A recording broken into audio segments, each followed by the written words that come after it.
तो हेलो दोस्तों, आपका फिर से स्वागत है एक नए वीडियो में। ठीक है, इसमें हम कवर करेंगे ठीक है भारत माता जो काव्य खंड है आपके, जो गोधली बुक है, जो आपके गोधली बुक है, जो गोधली बुक है ठीक है, इसके जो काव्य खंड है, जो काव्य खंड है उसके चैप्टर नंबर 3 को हम लोग देखेंगे। किसको देखेंगे? चैप्टर नंबर 4 को। चैप्टर नंबर 4 को हम लोग देखेंगे, जिसका नाम है भारत वंश। क्या है? भारत माता। जिसके लेखक कौन हो गया? जिसके लेखक है सुमित्रानंद पंत। लेखक कौन हो गया? सुमित्रानंद पंत। ठीक है, इससे रिलेटेड जितने भी रिमेंबर पॉइंट है, सारे रिमेंबर पॉइंट को हम लोग देखेंगे। ठीक है, इससे जितने भी सब्जेक्टिव क्वेश्चन आंसर है जो कि 2024 के लिए इंपॉर्टेंट है, वो सारे क्वेश्चनों को यहाँ पे देखेंगे। ठीक है, तो दिल थाम के बैठिए और अपने साथ कॉपी कलम लेके बैठिए और सारे क्वेश्चन को एक तरफ से आप लोग उतार दीजिए। ठीक है, तो पहले हम कवि परिचय देख लेंगे। ठीक है, कवि परिचय क्या हो गया? जो भारत माता, अगर पूछेगा कि भारत माता के लेखक कौन है, तो भारत माता के लेखक कौन हो गया?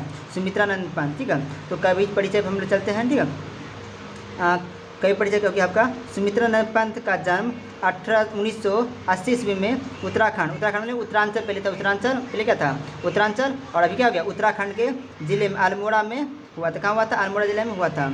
उनकी माता का नाम सरस्वती देवी था और पिता का नाम क्या था? गंगाधर था। सरस्वती देवी थी। तो जब इनका जन्म हुआ था, सुमित्रानंद पंत का जब जन्म हुआ था, तो उनके 6 घंटे के बाद उनकी माता सरस्वती देवी का देहांत हुआ। क्या हुआ था? देहांत हो गया। आगे देखिए क्या हो गया आपका, आगे है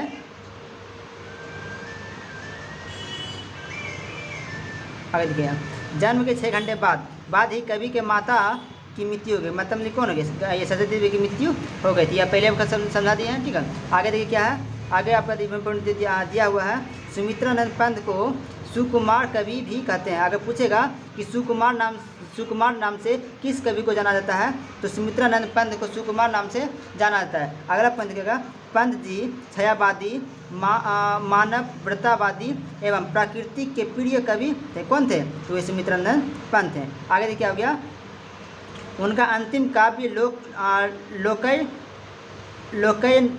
लोकैतन है। क्या है? लोकैतन है। उनका जो अंतिम काव्य है वो क्या है? लोकैतन है। ठीक है, पंत जी आगे क्या हो गया आपका,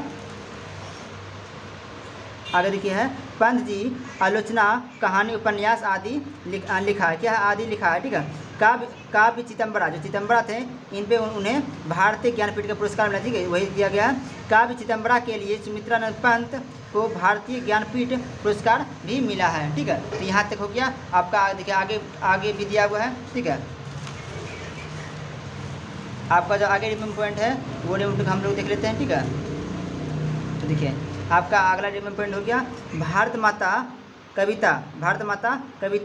ठीक है, भारत माता कविता काव्य संग्रह ग्राम्या से लिया गया। अगर पूछेगा कि भारत माता कहाँ से लिया गया है, तो ग्राम्या से लिया गया, संग्रह ग्राम्या से लिया गया है। उनकी देखिए प्रमुख रचनाएं हैं, जो सुमित्रानंद की और भी रचनाएं थे, उसकी प्रमुख रचनाएं क्या थी? उच्छ्वास, पल्लव, बीना, ग्रंथि, गुंजन, युगांत, युगवाणी, ग्राम्या, स्वर्गधूलि, स्वर्ण किरण, युगपथ, चिदंबरा आदि। और चिदंबरा क्या मिला था? भारतीय ज्ञानपीठ से पुरस्कार भी मिला था। अब इसका जितने भी क्वेश्चन आंसर है वो सारे क्वेश्चन आंसर को हम लोग बारी से देखते हैं। देखिए इसका क्वेश्चन क्या हो गया, भारत माता क्या हो गया? भारत माता अपने घर में प्रवासिनी क्यों बनी हुई है? प्रवासिनी मतलब होता है अपने घर में वो मतलब कि दूसरे के जैसे उसी दूसरे को कुछ कर नहीं सकती है, वैसा क्यों बनी है? लेखक ऐसा क्यों कहते हैं? तो इसका आंसर क्या हो जाएगा? भारत माता अपने घर में प्रवासिनी बनी हुई है क्योंकि इनके सामने भारतीय लोगों पर अंग्रेज अत्याचार कर रहे हैं और यह चुपचाप देख रहे हैं, जैसे कोई प्रवासी या मेहमान किसी दूसरे के घर जाकर चुपचाप बैठे रहते हैं। अगर अर्थात देख लिए, अगर आपके घर में कोई मेहमान आए हुए हैं और उनको कोई मतलब नहीं है, अगर आपके मम्मी पापा या कोई पड़ोसी अगर झगड़ा कर रहे हैं तो वो कुछ नहीं बोलेंगे, तो वो क्या हो गया? प्रवासी चुपचाप बैठे रहते हैं, तो बोले प्रवासी बैठे हुए हैं। इसका अगला क्वेश्चन क्या हो गया आपका? अगला क्वेश्चन है, कविता में कवि भारतीयों का कैसा चित्र खींचता है? भारतीयों का कविता में कैसा चित्र खींचता है? देखिए इसका आंसर क्या हो जाएगा? कविता सुमित्रानंद पंत के अनुसार भारत के 30 करोड़ लोग फटे पुराने वस्त्र पहने हैं, आधा पेट भोजन करते हैं, आधा पेट भोजन करते हैं, आधा कपड़ा पहने हुए हैं। ठीक है, वह शोषित, बिना वस्त्र के, मूर्ख और अभाव्य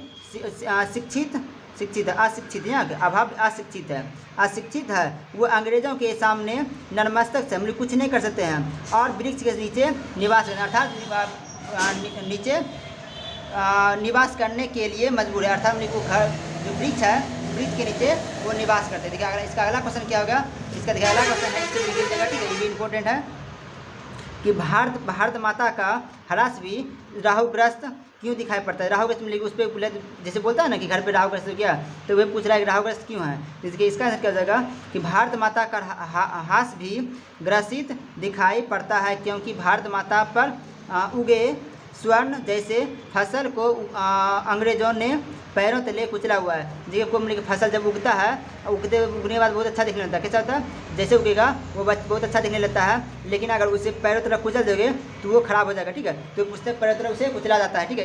वही हो गया। इसका अगला क्वेश्चन क्या हो गया, आपका अगला क्वेश्चन है कवि भारत माता को गीता प्रकाशनी मानकर भी जान मून क्यों कहता है। इसका आंसर क्या हो जाएगा, भारत विश्व के सबसे महत्वपूर्ण ग्रंथों में से एक ग्रंथ गीता को प्रकाशनी करने वाला देश है, परंतु वर्तमान में यहीं के लोग मूढ़ लेके आता है, मूढ़ लेके आता है, मूर्ख और अभास्य हैं। इसलिए कभी भारत माता को गीता प्रकाशनी मानकर भी मूढ़ कहा, अर्थात क्या कहा, मूर्ख कहें, क्या कहें, मूर्ख कहें। कि इसका अगला क्वेश्चन क्या हो गया, क्वेश्चन नंबर 5 हो गया आपका।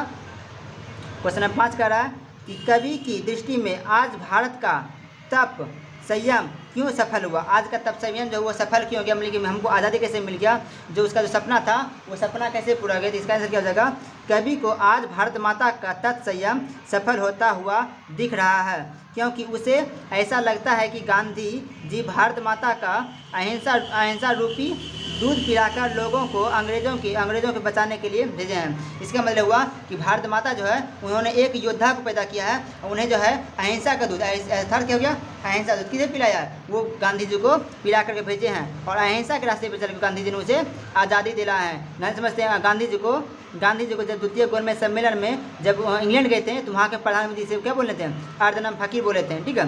अब इसको अर्दनम फकीर का मतलब क्या हुआ, आधे कपड़ा ये पहनते, ठीक है। तो उसी वक्त इन्होंने प्रण लिया था कि हम मुझे अंदर फकीर गए हो ना, तुम आओ कभी भारत में, मुझे भारत में जाने दो, तुझे नंगा करके वहाँ पे भेजेंगे। तो यहाँ तक में आपका वीडियो समाप्त होता है। अगर आपको वीडियो अच्छा लगा है तो लाइक करें, अपने दोस्तों में शेयर करें, सब्सक्राइब करें और कमेंट करना ना भूलें। धन्यवाद।